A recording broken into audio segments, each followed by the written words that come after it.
El conflicto de los siglos. Ese mismo Jesús que habéis visto ir al cielo, así vendrá como le habéis visto ir al cielo. Así como Jesús lo prometió, el Espíritu Santo descendió a los discípulos y comenzaron a predicar valientemente en Jerusalén. Más de 3,000 personas se bautizaron en un día y se convirtieron en seguidores de Jesús. Estos nuevos creyentes eran odiados y a medida que más personas eran bautizadas, muchas de ellas sufrieron persecución. En el camino a Damasco para encarcelar a más cristianos, Jesús se le apareció a Saulo. En ese instante refulgente, Saulo se convirtió. Su nombre fue cambiado a Pablo y llegó a ser un gran misionero. El emperador Marco Aurelio se gozaba en amarrar a los cristianos a las patas de los caballos salvajes y observar cómo eran despedazados en esta forma. Muchos miles de personas fueron echados a los leones en el Coliseo de Roma. Después sus cuerpos eran recogidos y enterrados en las catacumbas. Aquí, por cientos de millas a lo largo de la ciudad, se encuentran largos túneles y habitaciones. Los cristianos se escondían en estos lugares para escapar de la persecución y allí daban sepultura a sus seres queridos. En muchos países había misioneros cristianos. En Inglaterra, un hombre llamado Albán fue convertido por medio de un misionero.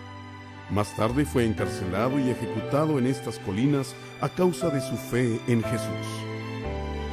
La luz del Evangelio comenzó a brillar en Irlanda por medio de un joven de 16 años llamado Patrick. Más tarde, en su vida hizo una gran obra para Dios, predicando acerca de Jesús y edificando escuelas de entrenamiento para otros misioneros. En la pequeña y solitaria isla de Iona, en Escocia, un hombre llamado Columba estableció un centro misionero. Aquí se observaba el sábado, y muchos misioneros fueron enviados por toda Europa. En otra isla, cerca de la costa de Inglaterra, llamada Lindisfarne, un centro de avance misionero se convirtió en un centro para la traducción de porciones de la Biblia a la lengua anglosajona. De vuelta en Roma, muchos cambios estaban ocurriendo. La vieja religión pagana se encontraba en decadencia y el cristianismo crecía rápidamente. Se animaba a los paganos a traer sus creencias a la iglesia. Templos paganos del sol, como este en Roma, eran salpicados con agua bendita y declarados iglesias cristianas. Estatuas paganas de Mitra y otros dioses fueron renombrados en honor a Jesús, a María o a los 12 apóstoles. El nacimiento del dios Sol el 25 de diciembre se convirtió en el día de Navidad. El día de adoración al sol se convirtió en un día festivo imperial en honor del emperador. Él quería que todos se unieran como cristianos y perseguía a los paganos para forzarlos a convertirse en cristianos. En Roma, la iglesia se fortaleció y para el año 538 el Papa se había convertido en el rey más poderoso de toda Europa. Como él era rey, comandaba ejércitos con los cuales podía cumplir por la fuerza los decretos religiosos. Esta combinación de la iglesia con el gobierno se convirtió en una institución conocida como el papado. En Siria vivían cristianos que tenían las mismas creencias que enseñaban los apóstoles. Estas ciudades de Siria son hoy el remanente silencioso de aquellos creyentes. Otro grupo de personas que continuaron guardando la fe de Jesús fueron los valdenses. Durante los siguientes siglos, a los cuales llamamos la Edad Oscura, los valdenses mantuvieron encendida la llama de la verdad bíblica. Estas personas adoraban en sus propias iglesias, se negaban a tener imágenes y estatuas, y confiaban solamente en Dios para su salvación. Al negarse a obedecer a la Iglesia de Roma, este pueblo sufrió una intensa persecución. Fueron forzados a abandonar sus hogares y a escapar a las montañas del norte de Italia para evitar así la muerte. Tenían que refugiarse en cuevas o valles escondidos. Su único crimen consistía en su decisión de obedecer a Dios y su negativa de obedecer a los hombres. Aquí aparecen algunas de las armas, espadas y bolas de cañón usadas contra ellos. Usando estos pedazos lisos de roca como escritorio, copiaban partes de la Biblia. Después, salían como misioneros a compartir con otros las buenas nuevas acerca de Jesús. Monumento erigido para recordar a estos fieles valdenses. Presenta la Biblia abierta, un símbolo muy apropiado de los valdenses y su fe implícita solamente en la palabra de Dios. La Biblia predijo un periodo de 1260 días, siendo que en la profecía un día simboliza un año, este periodo representa en la realidad 1260 años. Durante este periodo de tiempo, el papado en Roma tuvo un gran poder. Comenzó en el año 530 a.C. y finalizó en el 1798 después de Cristo. A pesar de la penumbra, había hombres que eran grandes predicadores y reformadores. Henry de Lausanne, en Suiza, fue arrestado por predicar en contra de las falsas doctrinas. En Brescia, Italia, un reformador llamado Arnoldo fue capturado, quemado en una estaca y sus cenizas arrojadas al río Tíbet. Durante algún tiempo, Francia controló el papado y los papas tenían que vivir en un lugar llamado Aviñón, en el sur del país. En un intento para detener a las luchas entre los papas, el emperador Segismundo citó un concilio de la Iglesia en Constanza. Allí fueron depuestos 3 papas y escogido un 4º papa. Fue antes de este concilio que Juan Hus fue llamado a comparecer en el tribunal. Hus era un poderoso predicador y reformador de Bohemia, país que actualmente se le conoce con el nombre de los países de República Checa y Eslovaquia. Como consecuencia de su predicación, Hus fue llamado a Constanza, donde se alojó en esta casa. El emperador por fin hizo que lo trajeran delante del concilio que se reunía en esta gran sala. Le acusaron de enseñar herejías y fue condenado a muerte. Primeramente, fue torturado en forma cruel y luego fue atado en una estaca donde la madera fue apilada en su alrededor y finalmente se le prendió fuego.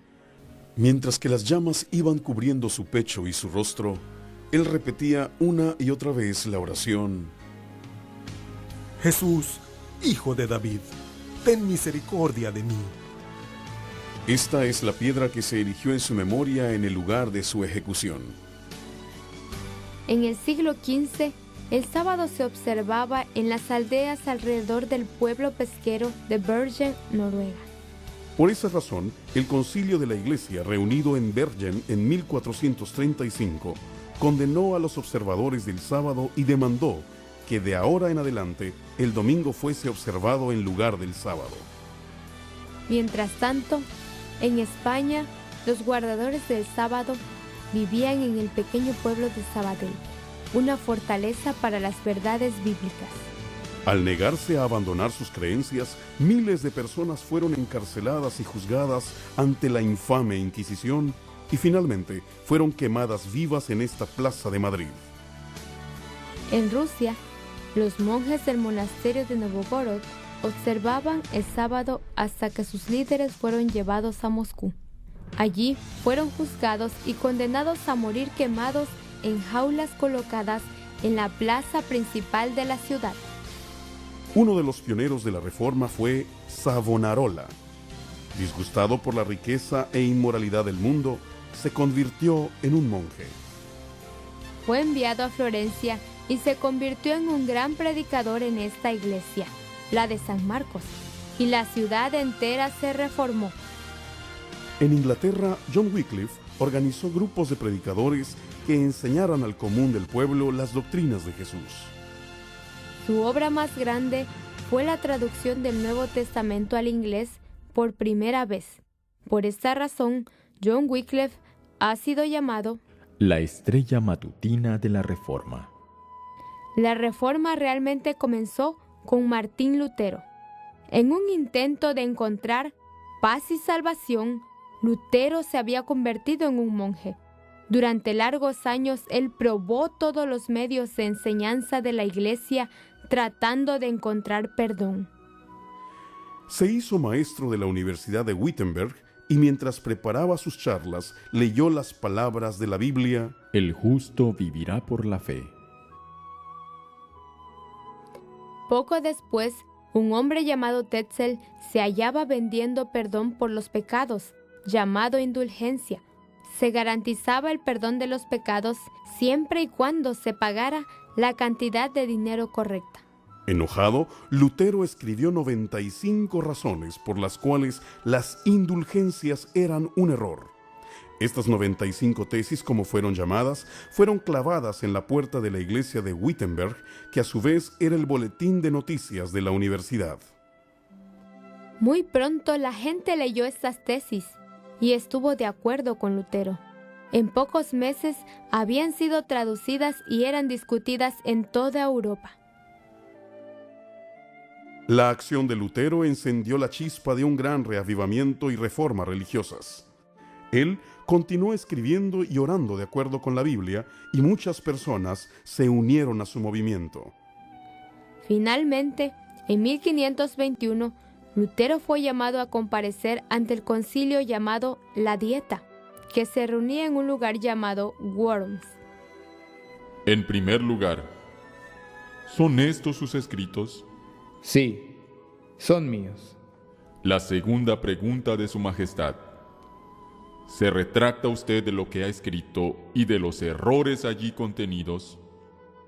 A menos que sea convencido de que estoy equivocado, estoy firmemente atado a mis creencias, según las declaraciones de la Biblia. Mi conciencia ha sido cautivada por la palabra de Dios, e ir en contra de mi conciencia no es ni correcto ni seguro. Por lo tanto, no puedo y no me retracto. Aquí estoy. No puedo hacer otra cosa. Ayúdame, Dios mío. Amén.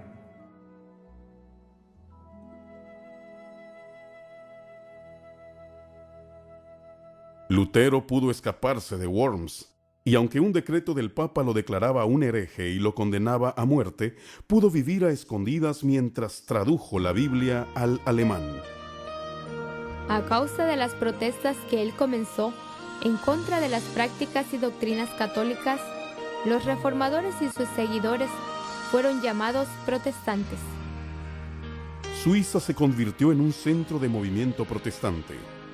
En esta casa, en las montañas de Suiza, nació Ulrich Zwingli, gran dirigente reformista. La mayor parte de su trabajo fue en Zúrich, donde predicó en esta catedral de la ciudad. En el sur de Suiza, la ciudad de Ginebra fue reformada completamente por medio de la predicación de Juan Calvino. En la actualidad, el concilio de esta ciudad ha erigido la muralla de la Reforma para conmemorar la obra hecha por Juan Calvino y sus compañeros de reforma. En Francia, los hugonotes, como eran llamados los protestantes franceses, se convirtieron en los campeones de las verdades bíblicas. En Finlandia, todavía se seguía observando el sábado como séptimo día. Esta iglesia fue el centro de un reavivamiento que enfatizó la segunda venida de Cristo y la observancia del sábado como día de reposo. En el concilio de la Iglesia Católica celebrado en Trent, la tradición de la Iglesia fue sostenida como algo de igual valor a la Biblia, usando como evidencia el hecho de que la Iglesia había cambiado el día de reposo del sábado al domingo. En Inglaterra, dos reformadores, Latimer y Ridley, fueron atados a una estaca en el medio de la calle Broad, en la ciudad de Oxford. Mientras las llamas les quemaban, Latimer lloraba diciendo: «Sea valiente, señor Ridley. Hoy encenderemos una luz en Inglaterra que jamás se apagará».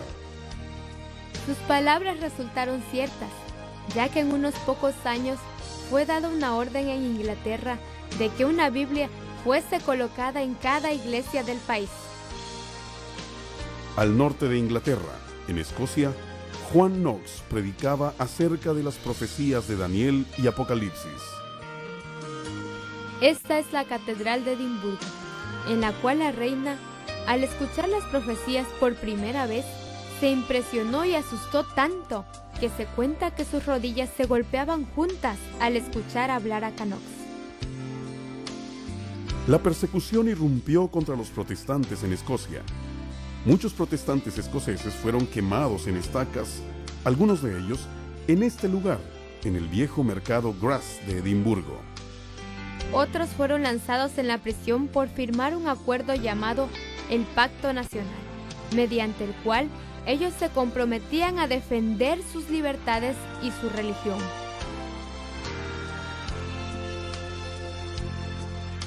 En este lugar, llamado Wigtown, las dos Margaritas fueron condenadas a morir ahogadas. Ellas fueron llevadas al lado del mar con la marea baja. La mayor de las dos, una viuda de 60 años de edad, fue amarrada colocada en la arena un poco lejos de la orilla, mientras que la otra Margarita, de solo 18 años de edad, fue amarrada más cerca de la orilla. La marea subió y la mayor de las Margaritas se ahogó primero, mientras que los sacerdotes trataban de persuadir a la más joven a renunciar a sus creencias religiosas.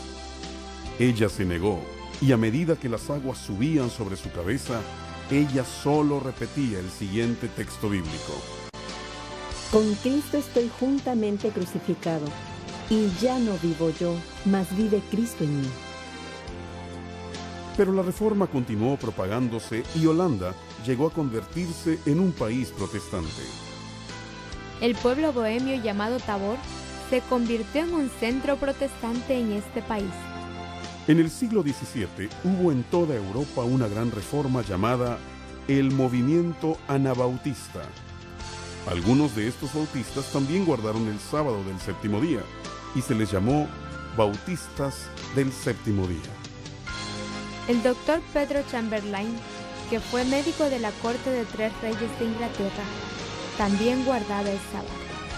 En su tumba se lee la siguiente inscripción: Y de su religión él fue cristiano, guardaba los mandamientos de Dios y la fe de Jesús. Fue bautizado en 1648 y guardó el sábado del séptimo día por más de 32 años.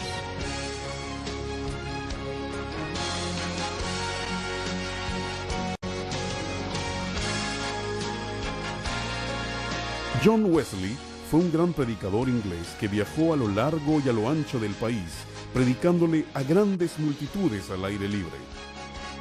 En 1798 los soldados franceses invadieron a Roma y tomaron prisionero al Papa. El papado fue destituido del poder político del cual había disfrutado durante la Edad Media. Por esta razón es por la que la fecha de 1798 señala el fin del periodo de la profecía de los 1260 años. Para señalar este tiempo del fin, ocurrieron grandes señales. Entre ellas, el gran terremoto de Lisboa en 1755. El sol se oscureció misteriosamente en mayo de 1780, y esa misma noche la luna se tornó roja como sangre. La última gran señal tuvo lugar la noche del 13 de noviembre de 1833, cuando el cielo se cubrió totalmente de estrellas que caían.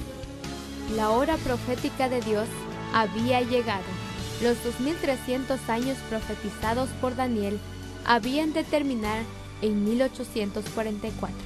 Entonces Jesús comenzaría su obra final en el cielo antes de regresar a la tierra. La hora del juicio de Dios ha llegado y la gente debe prepararse para la venida de Jesús. En Suecia, aquellos que predicaban acerca de la segunda venida de Jesús fueron puestos en la cárcel de Örebro, pero en su lugar, Dios usó niños y niñas para la predicación. En los Estados Unidos, un campesino que también estudiaba las profecías de Daniel se convenció de que Cristo vendría pronto. Se llamaba Guillermo Miller. Sin embargo, con él comienza una nueva historia, la historia de los adventistas del séptimo día.